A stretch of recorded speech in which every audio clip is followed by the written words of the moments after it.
Okay, welcome to my second mini-FD, meant to improve the English ability or the English language teaching ability of our colleagues here at Akita University. And the topic of today's mini-FD is demonstrating knowledge of students. So this is a non-synchronous, asynchronous mini-FD. So we won't have greetings or self-introductions, but I'll briefly introduce myself for those of you who are tuning in for the first time and have not met me. So my name is Ben Grafstrom, and I am a lecturer at Akita University's Global Center for Higher Education. Okay, so to begin with, this topic, the topic of these mini-FDs might sound a little strange. So what's it mean to strengthen professors' English skills? Well, Akita University, like many universities in Japan, is moving towards not only teaching English, but moving towards teaching in English. So of course, for language teachers, we're teaching in English and we're teaching English. But the future holds that teachers in areas such as economics, engineering, the sciences, they'll be teaching chemistry, but they'll be teaching chemistry in English. So to prepare them for the future, we as language professors here at Akita University need to help our colleagues and get them ready to teach in English. So here are 2 points I put up on the screen here. So first of all, expecting professors to just start speaking English in class will result in them speaking at students and not speaking to students. So many of our colleagues in the medical faculty, in the engineering faculty, many of our colleagues speak English very well. They've studied overseas, they present at international conference. So the question isn't about their speaking ability.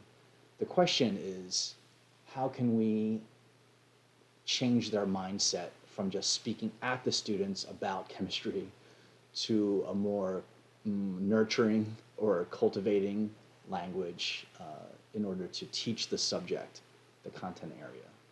And then the second point that I put up on the screen here is, in order to speak to students and teach in English effectively, our colleagues have to rethink their approach to teaching, lecturing, or to education in general. Okay, so the goal of this teaching in English, the goal is not to show off our knowledge of chemistry or our knowledge of anatomy. The goal is to transmit or to communicate these really complex ideas to students successfully. In order to do that, we have to rethink how we approach our teaching. We can't just dive in and start speaking at our students. So hopefully through these mini-FDs, the core group of mini-FD participants, mostly language teachers, we will go back to our departments, go back to our faculties with these ideas and help guide our colleagues along the road to teaching in English.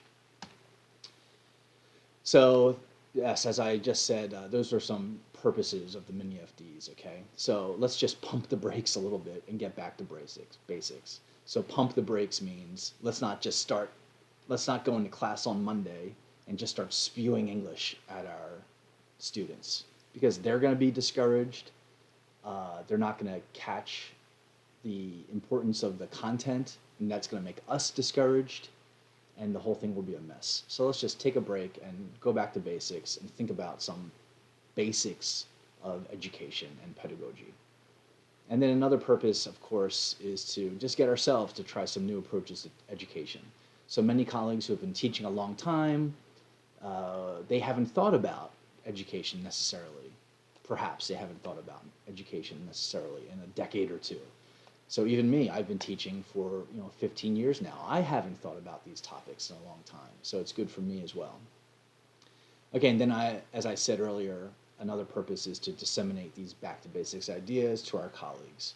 So when the Gakucho says we need to start teaching in English, who are they going to look towards for leadership? They're going to be looking towards the English language professors for leadership in this. So this is a great opportunity for our colleagues in the humanities and in the international resource sciences to step up and take a leadership role here on campus. And then, of course, there's some secondary purposes of mini-FDs. So hopefully these mini-FDs in the future will become officially sanctioned by the FD committee. All right, so I'm working on that now. I was a member of the Faculty Development Committee by virtue of being here in the center, but there's been some shakeups in the past, personnel shakeups, mix-ups. So hopefully these mini-FDs will be officially sanctioned, and we can all add these to our faculty evaluations.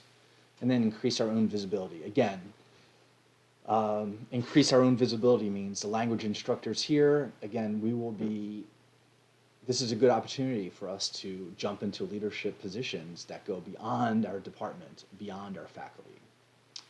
And then lend each other support. Okay, so again, our colleagues in engineering and in medicine, and even in the humanities and social sciences, they speak English well. Okay, they speak English well. They can do this. Okay, but we have to lend each other support and keep up morale. Okay, and then down the line, this is the second mini-FD, but in the future, I'd like to have these about once a month. And I got this idea from Hosokawa Sensei, who is a professor in the humanities faculty now. So when I first came to Akita University, Hosokawa Sensei was doing monthly meetings during lunch, very casual, semi-structured meetings about topics in education. And as a new professor, it was good for me to get involved and to participate in these monthly meetings. I got to meet a lot of other faculty members, and I got to meet a lot of other staff. And then down the line, I'd like to rotate speakers. So not having me be the presenter every month, but having different colleagues be the leader each month. And then invite all first-year professors, any new colleagues, or graduate students who want to become educators, invite them to participate in these mini-FDs. Peer observation, so peer observation is part of our faculty self-evaluations. We have to go and observe other faculty members. So maybe we can talk about this in the mini-FDs. The things that we talk about in the mini-FDs, we can go observe in our colleagues' classes and maybe help them navigate the topics that we discuss here in the mini-FDs more concretely. And then, of course, spread the ideas we get from the mini-FDs to our departments and faculties. Throughout our faculties. Okay, so where am I getting these ideas for these mini-FD topics? So there's a book called Enhancing Professional Practice by Charlotte Danielson. Charlotte Danielson is a very well-known educator in America, and after decades of teaching and in training teachers herself as a university professor, she wrote this textbook called Enhancing Professional Practice, a Framework for Teaching. And as you can see, this is a second edition of the book. The book is widely successful. It's used to train educators in all content areas. So this is not just for English teachers, but rather all educators.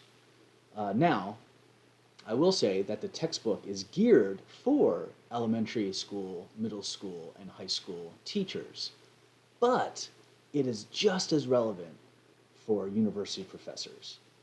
And very important that university professors read this book. Why? Well, because university professors rarely are trained in pedagogy. University professors are rarely trained how to be educators. Okay? If you have a PhD in chemistry, it doesn't mean you can teach chemistry. All it means is that you've gone through the rigorous PhD program and that you've made some contribution to the field of chemistry, but not necessarily to the field of education. All right, so this textbook will be where I'm pulling the topics for these mini-FDs from. And if I highly recommend you go out and get it. You have to order it from the United States. You can order it through Amazon. It might take a week or two. So Charlotte Danielson breaks down the responsibilities of an educator into 4 domains. Okay, she calls them domains. So the first domain is planning and preparation. The second domain is the classroom environment. The third domain is instruction. The fourth domain is professional responsibilities. Now, when you think of a teacher, the first thing you think of is instruction, okay? Instruction. But Charlotte Danielson has instruction as the third domain, all right? So there's other things to being a teacher than just instruction. There are other things to being an educator than just teaching in the classroom. So through these mini-FDs, okay, we'll be highlighting a lot of these other domains and these other responsibilities that educators have. Today's topic comes from domain 1, planning and preparation. So class planning and preparation. In the first mini-FD, we talked about demonstrating knowledge of content and pedagogy. And in today's FD, well, mini-FD, excuse me, we'll be talking about demonstrating knowledge of students. Now, these are 2 elements that make up class planning and preparation. There are about a dozen components or elements that make up this domain, okay? So in each mini-FD, we'll be taking them one at a time because there's a lot to cover for each one. So today, demonstrating knowledge of students. What does this mean? So demonstrating knowledge of students. This is Danielson speaking. So to maximize learning, teachers must know not only their subject and its accompanying pedagogy, but also their students. Okay, so in these mini-FDs, I'm assuming everyone is a professional in their content area. Of course, everyone here is well-versed in the trends in their specific content area. Okay, that's not the question. That's not what we're going to be discussing. What we're going to be discussing is how we approach education. And approaching education doesn't only mean approaching the content. Okay, so chemistry teacher, I hate to be picking on chemistry, but it's the first topic that comes to mind. So physics, okay. So we're not calling into question that the physics teacher understands physics. What we're saying is you need to know physics and you have to understand pedagogy in order to deliver your messages to students effectively. Now, pedagogy in physics is very different than pedagogy in English language teaching, okay, in studying languages. But hopefully, if you have an understanding of your students and of your students' needs and of your students' maybe strengths and weaknesses, it'll help you deliver your message in the classroom a little bit more smoothly. So what does it mean to demonstrate knowledge of students? So for Danielson, this means understanding intellectual, social, and emotional developmental characteristics, the general principles underlying learning, and that students may hold erroneous beliefs. So this is what Danielson is saying demonstrating knowledge of students means. So intellectual, social, and emotional developmental characteristics, I'm not going to talk about that today. This is a slippery slope. So demonstrating knowledge of students doesn't mean that we as professors need to know about students' social lives. What are they doing outside of class, family life and whatnot. It doesn't necessarily mean that. As an educator, I think those things are important, but like I said, it's a slippery slope. We're not students' friends. We are their teachers, their educators, their professors. So there is a slippery slope. Emotional development,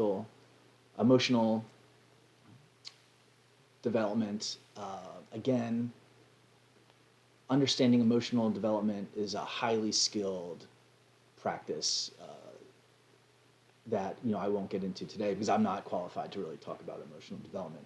But you need to understand that freshman students in college are still developing emotionally. Okay, they're here. This is the first time they've lived alone, perhaps. Okay, and then especially this year with COVID. Okay, they're living away from home. They have all this stress and they're not really mature enough to deal with a lot of these problems. And it's not only freshmen, it's even students who are graduating from here. Some of the, they look like adults, but emotionally, they might not have developed yet. But again, I'm not going to get into this too much today. So what I'm going to talk about today is some of the general principles underlying learning and addressing the fact that students may hold erroneous beliefs. So how does this apply to teaching in English? There's general principles underlying learning, okay? So one of those general principles is that what you learn today is based on what you learned yesterday, last month, last year, okay? New things you learn are usually based on past experiences, okay? So for example, if I learn, basic simple sentence, I like apples, okay? Now next year, when I become a second-year student in middle school, I start learning how to make those simple sentences longer. I like apples because they are sweet, because my hometown is famous for apples. So it starts off with, I like apples. And then from what we've learned already, that simple phrase, we then expand and make a more complex or compound sentence. So that's a general principle underlying underlying learning. Okay, we need to branch off of what we've learned in the past to learn things new. So what does this mean to teaching English? Well, for physics teachers, chemistry teachers, they need to know what our Ichinensei are learning in Daigaku Eigo. What are they learning in the International Daigaku Eigo program, in the EAP program, the IEAP program? Do engineering professors know what we're doing in these classes? I think not. I think they don't know. Do the engineering and medical school professors, do they know what vocabulary our students are learning in EAP? I think they don't. All right. Do the EAP teachers know what our students are learning in high school English classes? Yeah, probably we have a good idea of what they're learning in high school, but I wouldn't say this is true for everybody, all right? So we have to be aware of these things. What are they doing in high school? In general life, did they grow up overseas? Have our students in Daigaku Eigo practice grown up overseas? A lot of students have, and they speak English very well. But in EAP, the emphasis is on reading, okay, reading. We have the textbook that's based on reading. There's very little speaking in our syllabus, worked into our syllabus. But our students might be very good at speaking. We can't really tell with the syllabus as it stands. So what have students already learned? This is important for us as EAP teachers, but this is also very important for our colleagues in other faculties and departments to understand. You can't just go in and start spurting out physics ideas using very complex language if the students haven't learned that language yet. It's a very basic idea, but it's something we need to be aware of. And then the second one I have here is that students hold erroneous beliefs. So again, this holds true for EAP teachers, and this also holds true for our colleagues in other departments. So students hold beliefs like English is hard. So if a student comes into university thinking English is hard, and then they take a physics class where the physics teacher is just, spitting out physics, equations and theorems and theories and complex ideas, what is that doing to the student's belief? It's reinforcing the belief that English is hard. Okay, so we have to tell our colleagues, pump the brakes. Okay, this is the language they learned in EAP. Please use this language. These are the vocabulary words they use in EAP. Please use these vocabulary words as you teach them physics, as you teach them anatomy. I don't need English to do nursing in the future. Okay, a student just said this to me the other day. Oh, the other EAP classes don't have homework. You give us so much homework. You give us so many quizzes. I didn't come to university to study English. I came here to be a nurse. This is something that just happened in my classroom the other day. A student just complained about this. And unfortunately, these freshmen, they don't understand what the future holds for them. So I know for a fact that in the Hokengaka, the nursing department, there are a lot of short-term overseas projects that the students go on in Indonesia, Malaysia, Singapore. They go overseas for a few weeks, and they need English to communicate with these Indonesian, Malaysian, Singapore, even the Philippines, I think too. They need English to communicate with these nurses from overseas. So as a freshman, they don't understand that these opportunities are going to open up to them in the future, okay? So even a physics teacher or an engineering teacher, a lot of the students, they want to just work at the shiakusho. They just want to work, they study chemical engineering, but they just want to be a bureaucrat working the shiakusho. So the students come in with this impression, oh, I don't need English to work in the shiakusho in the future. So physics teachers and engineering professors, they need to understand that these students have these erroneous beliefs too. So it's a source of frustration in the English teaching classroom. Okay, and then another one, this erroneous belief. So EAP isn't connected to my major. If you look at the textbook, if you're a Hokengaka student, you look at this textbook, and there's topics like, engineering topics or sports topics. So as EAP teachers, we need to we need to be creative. So if the topic is about sports, okay, so our students, they're not going to be professional athletes in the future, but in the Hokengaka, they will be PTs, they will be OTs. So the topic is sports, but PTs will be dealing with athletes in the future. So that's one way that we can just make a connection to, the EAP topic is connected to PTs in this way. Also, even though sports might not be what you want to do in the future, the language that's being taught in the textbook is language you're going to need in the future. So even though the topic is totally different, Egyptian archaeology.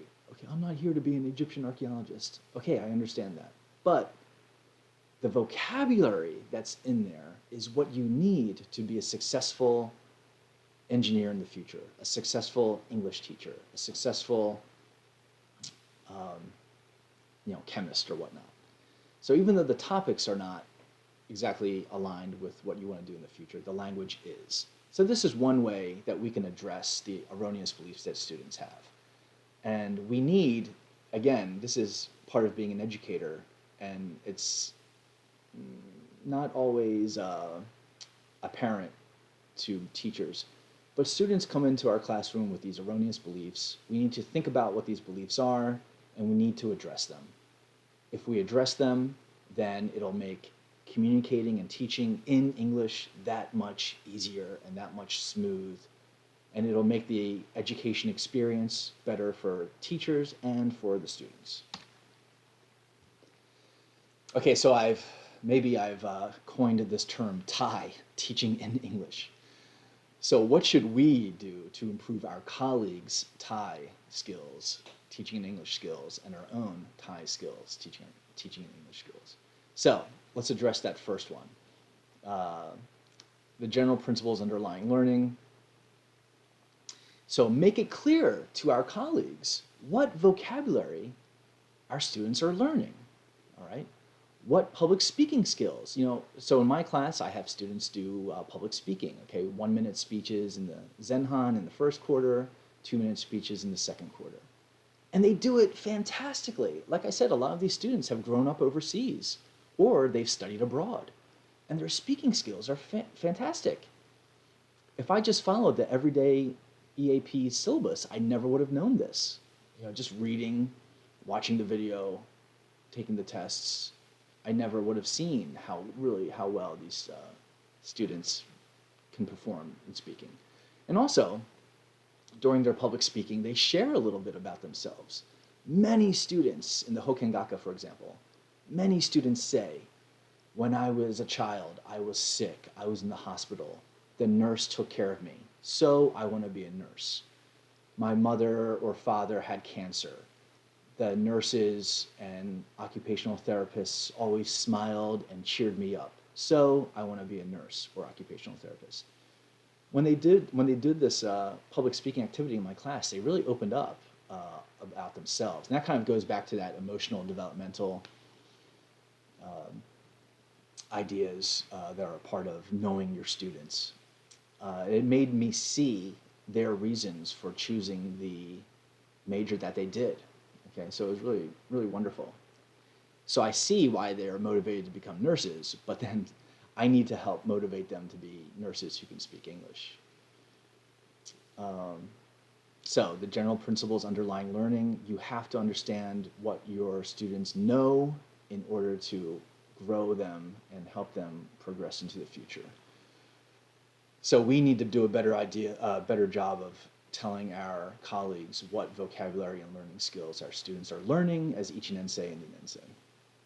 Okay, and then what can we do to improve colleagues' Thai skills and our own Thai skills when it comes to erroneous beliefs? Okay, like I said, we need to communicate with our colleagues what we are doing in the EAP program and the IEAP program. What we're doing and why, so that they can help address these erroneous beliefs. So for example, what we are doing and why. You know, what vocabulary does Reading Explorer teach? Well, it's not the top 1,000 most commonly used English words. It's not the second most commonly used English words. The vocabulary in the textbook is the academic word list vocabulary. Okay, I don't think it's the new academic word list. I think it's just the academic word list vocabulary. So what are we teaching? We're teaching them academic word list vocabulary. Why are we teaching them this? Well, we're teaching them this because, first of all, the students should know and be familiar with the top 1,000 most commonly used words in English. You know, hello, my name is, I am from. They should know this already. But the vocabulary in the textbook comes from the academic word list. Words like analyze, haul, okay? So, you know, if you're going to be an engineer, you need to know the word analyze, okay? If you go to an international conference, or if you do some English presentation for your Sotsugyo Ronbun, I analyzed this, okay? I am a material scientist. I want to study how to haul this material from here to there, okay? How can we haul heavy materials into space? So analyze, haul, you know, there's a word citizen. So you work at the Shiakusho. Oh, are you a person of Akita? No, you don't say that. You say, are you a citizen of Akita? Okay, so these are the vocabulary words that are in the book. Why are we teaching these words? Well, there's a reason. It's not a random reason. It's that they are from the academic word list. If we share this academic word list with our colleagues in engineering and medicine, then they can help reinforce our students' English language ability, and they can understand what we're doing in our classroom. Okay, so here's our infamous book that I've alluded to a few times. So Reading Explorer. So it wouldn't hurt for faculty members. It wouldn't hurt to do a FD on Reading Explorer with our colleagues in other departments. Show them what we are teaching in our classes, so that they can become better educators who teach in English. And then here's just an example I brought up in the FD. So again, epic engineering, this is really relevant to engineers, obviously, but how do you connect this to Hokengaka students? And then here's just an example. So for colleagues who attended the mini-FD in person, who are not familiar with the EAP program or with the Reading Explorer textbook, I just showed an example. So, for example, chapter 8 was about engineering. So, these engineering topics come up in our EAP classes. And then some of the reading skills and reading comprehension skills.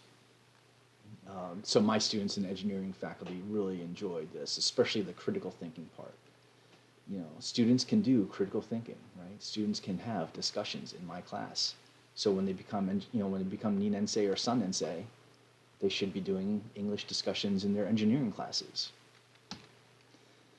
Okay, thank you very much. So I'm going to try and upload this. I hope there's not too much feedback in the microphone. I've had a lot of problems with that. Um, Again, the topic of this mini-FD was demonstrating knowledge of students. Demonstrating knowledge of students means demonstrating a knowledge of what they've already learned, understanding what they've already learned so that we can use that as a starting point for teaching them in university. And it also means demonstrating a knowledge of students' erroneous beliefs, understanding that students have wrong beliefs about the purpose of university education, of English education, and of learning about their content area in English.